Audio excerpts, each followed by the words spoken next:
الحمد للہ رب العالمین والصلاة والسلام علی سید الانبیاء والمرسلین وعلی آلہ واصحابہ اجمعین، اما بعد۔ معزز سامعین گرامی، السلام علیکم ورحمۃ اللہ وبرکاتہ۔ آج میں نے آپ کو ایک انتہائی مجرب وظیفہ بتانا ہے، جس کو آپ اپنی کسی بھی حاجت میں یا کسی بھی مشکل میں پڑھیں گے، انشاءاللہ تعالی اللہ تعالیٰ آپ کی اس حاجت کو پورا فرمائیں گے، یا جس مشکل میں پڑھیں گے اس مشکل کو اللہ تعالیٰ دور فرما دیں گے۔ وظیفہ بتانے سے پہلے ایک چھوٹی سی بات میں عرض کر دوں۔ ایک مرتبہ ایک بھائی نے مجھ سے یہ بات کہی تھی کہ قرآن کریم میں روحانی امراض کا تو علاج ہے، اس میں تو کوئی شک نہیں، لیکن یہ جو آپ لوگ جسمانی امراض میں مختلف آیتیں بتاتے ہیں پڑھنے کو، کیا واقعی ان سے فائدہ ہوتا ہے؟ تو میں نے ان کی خدمت میں ایک بات عرض کی تھی، آج آپ سے بھی کہتا ہوں۔ دیکھیں، یہ جو جادو ہے یہ ایک باطل عمل ہے، شیطانی عمل ہے۔ شیطانی اعمال اور شیطانی کلام پر مشتمل ہوتا ہے یہ جادو، لیکن سب مانتے ہیں کہ اگر کسی بندے پر جادو ہو جائے تو ایک تندرست بندہ بیمار ہو جاتا ہے جادو کے اثر سے۔ تو اگر جادو جو کہ ایک باطل کلام ہے،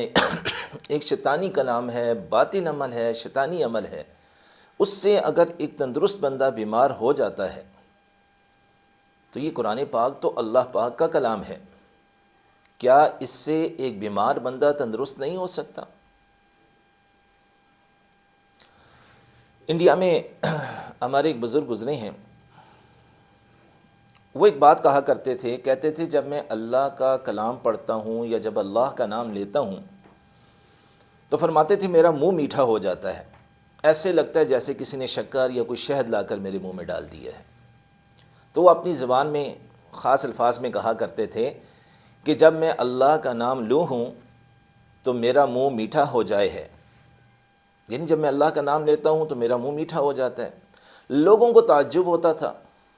کہ بھی یہ کیسے ہو سکتا ہے کہ اللہ کا کلام پڑھنے سے یا اللہ کا نام لینے سے منہ کیسے میٹھا ہو جاتا ہے؟ تو وہ ایک بات کہا کرتے تھے، کہتے تھے کہ جس اللہ نے ان مختلف پھلوں کے اندر مٹھاس رکھ دی ہے، مالٹے میں مٹھاس رکھ دی ہے، آم میں مٹھاس رکھ دی ہے، کیلے میں مٹھاس رکھ دی ہے، سیب اور دیگر پھلوں میں مٹھاس رکھ دی ہے، جو اللہ ان پھلوں میں مٹھاس رکھ سکتا ہے وہ اپنے نام اور اپنے کلام کے اندر مٹھاس نہیں رکھ سکتا۔ تو بالکل یہی بات آج میں کہتا ہوں کہ جو اللہ ایک چھوٹی سے ٹیبلٹ کے ذریعے ہمیں شفا عطا کر دیتا ہے، چھوٹی چھوٹی جڑی بوٹیوں کے ذریعے جو اللہ ہمیں شفا عطا کر دیتا ہے، تو کیا وہ اپنے کلام کے ذریعے شفا نہیں عطا کر سکتا؟ بہرحال چلتے ہیں اپنے وظیفے کی طرف۔ وظیفہ یہ ہے، آپ کی کوئی بھی حاجت ہے یا کسی بھی مشکل میں آپ مبتلا ہیں، آپ اچھی طرح وضو کریں، 2 رکعت نماز ادا کریں، کوشش کریں کسی لوگوں سے الگ تھلگ ہو کر یکسوئی کے ساتھ یہ عمل کریں، 2 رکعت نماز ادا کریں۔ نماز تو ویسے ہی اللہ کی مدد کو کھینچتی ہے، خود رب کائنات ارشاد فرماتی ہیں، یا ایھا الذین آمنوا استعینوا بالصبر والصلاۃ، اے ایمان والو صبر اور نماز کے ذریعے میری مدد حاصل کرو۔ لیکن ہماری بد نصیبی ہے، کسی مشکل میں مبتلا ہوتے ہیں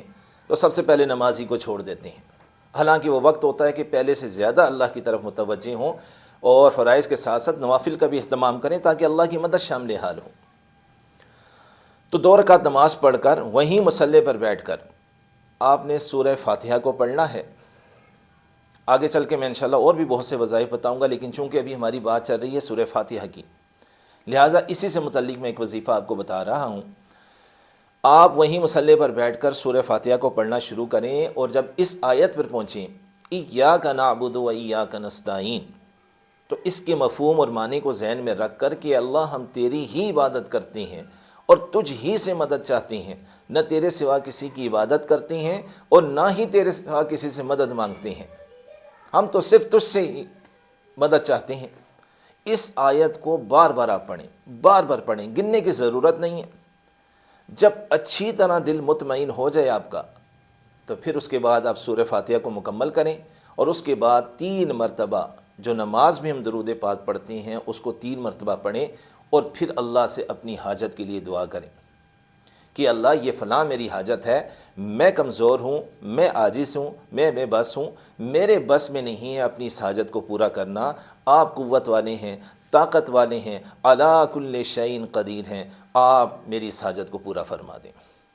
ہم تو آپ ہی سے مدد طلب کرتے ہیں، آپ ہی کی عبادت کرتے ہیں۔ اسی طرح کوئی مشکل ہے تو اسی طرح دعا کریں، یا اللہ یہ فلاں مشکل میں مبتلا ہوں، فلاں پریشانی میں مبتلا ہوں، یا اللہ میں تو بڑا کمزور ہوں، میں تو بڑا عاجز ہوں،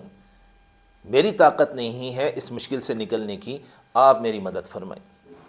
ایاک نعبد و ایاک نستعین، ہم تو صرف تیری ہی عبادت کرتے ہیں اور تجھ ہی سے مدد چاہتے ہیں۔ اس طرح دعا کر کے پھر آخر میں پھر درود پاک پڑھیں اور اللہ کی حمد و ثنا پر اپنی دعا کو ختم کر دیں۔ انشاءاللہ تعالی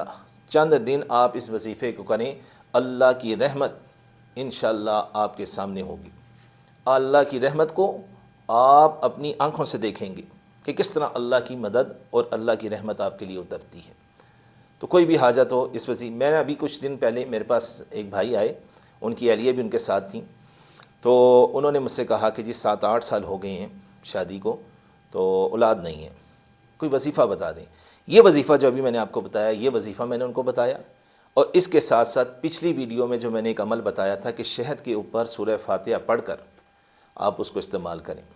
میں نے یہ 2 عمل ان کو بتائے، ایک یہ جو ابھی آپ کو وظیفہ بتایا ہے، اور شہد کے اوپر دم کر کے سورہ فاتحہ کا وہ استعمال کروایا۔ یقین کریں دونوں میاں بیوی نے یہ عمل کیا، تقریباً 2 مہینے بھی پورے نہیں ہوئے تھے، اللہ تعالیٰ نے ان کو اولاد کی خوشخبری عطا فرما دی۔ تو آپ بھی اپنی حاجات میں، اپنی مشکلات میں اس وظیفے کے ذریعے اللہ کو پکاریں، انشاءاللہ اللہ تعالیٰ سے قوی امید ہے، اللہ تعالیٰ اپنی رحمت سے اور اپنی قدرت کاملہ سے آپ کی ضرور مدد فرمائیں گے۔ اللہ تعالیٰ سے دعا اللہ تعالیٰ ہم سب کو عمل کرنے کی توفیق عطا فرمائے۔ وآخر دعوانا الحمد للہ رب العالمین۔